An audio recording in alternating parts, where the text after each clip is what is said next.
In 1981, Prince Charles and Lady Diana announced their engagement after meeting some 4 years prior. Even at the time, the red flags were becoming obvious. Still, Charles and Diana went through with their wedding, and what a wedding that was! 2 children and 15 years later, the royal couple ultimately decided to part ways and officially divorced in 1996. Just 1 year after they split, Princess Diana was killed in a tragic car accident. The secrets about her marriage to Charles, however, were not laid to rest with her. Here's a look at what the world never knew about Diana and Charles's marriage.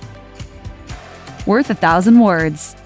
You've likely seen countless photos of Charles and Diana together, but you may have missed a certain detail. In 2017, sociologist Philip Cohen pointed out on Twitter that though Charles was often posed to look much taller than his wife in official photos and paintings, candid photos of the couple show Diana was, in fact, the same height as her husband. So what's going on? The royal family has never commented on this odd camera trick, but perhaps the prince was sensitive about his height. Or maybe it goes even deeper than that. We may never know for sure, but it is definitely an interesting facet of the couple's relationship and paints a new, if unflattering, picture of their marriage. That balcony kiss. The first kiss as husband and wife is always a big deal. Some wedding planners even suggest couples practice the wedding day smooch to avoid an awkward moment. But even an awkward kiss would surely be better than no kiss at all, right? According to History.com, Prince Charles forgot to kiss his new bride after they exchanged vows at the altar. As a way to rectify the situation, Charles and Diana took to the balcony of Buckingham Palace to lock lips in front of cheering crowds. Consequently, this is how the now iconic balcony kiss tradition that Prince William recreated when marrying Kate Middleton was born. True love?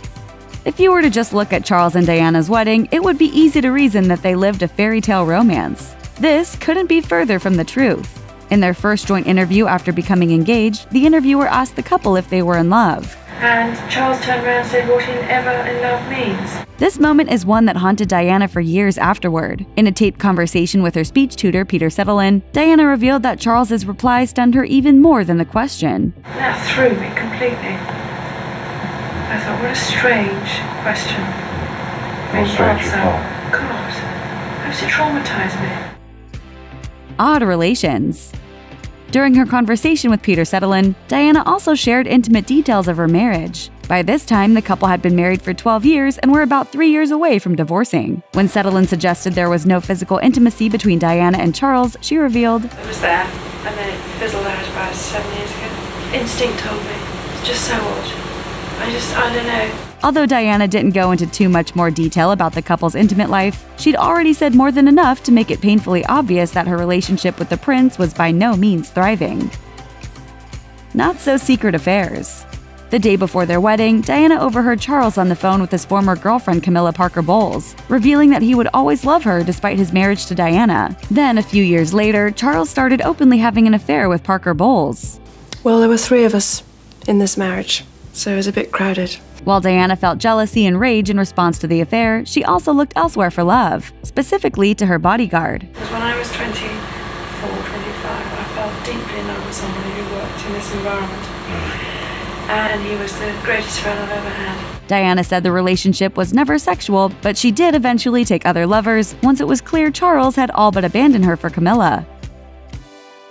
Dark times.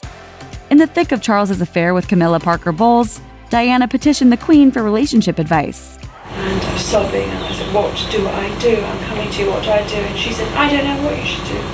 Charles was hopeless, and that was it.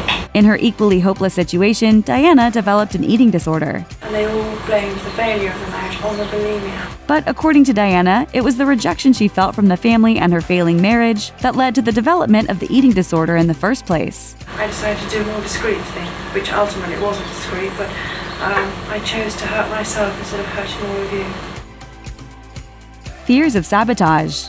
In a relationship so riddled with strife and extramarital affairs, trust was in short supply. A year before the couple divorced, Diana expressed doubts about Charles being fit to rule as King of England. Charles began to think that Diana was colluding with Sarah Ferguson, who was her best friend and the then wife of Charles's brother, Prince Andrew. His fear, according to royal biographer Tom Bower, was that upon the Queen's death or abdication, Andrew would become regent until William's 18th birthday, at which point he would become king, passing over Charles entirely. Not only did he distrust his wife, but Charles also became convinced his own brother was in on the supposed plan.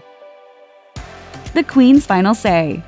Given all we now know, it's not surprising that Prince Charles and Princess Diana ended their marriage. What is surprising, however, is who got the ball rolling. Initially, the couple opted for a long-term separation. By 1996, they had been separated for nearly 4 years. Diana's former butler said that all changed when Diana received a letter from the Queen that essentially ordered a formal divorce. On August 28, 1996, the tumultuous royal marriage officially came to an end, a year and 3 days before Diana's tragic and untimely death.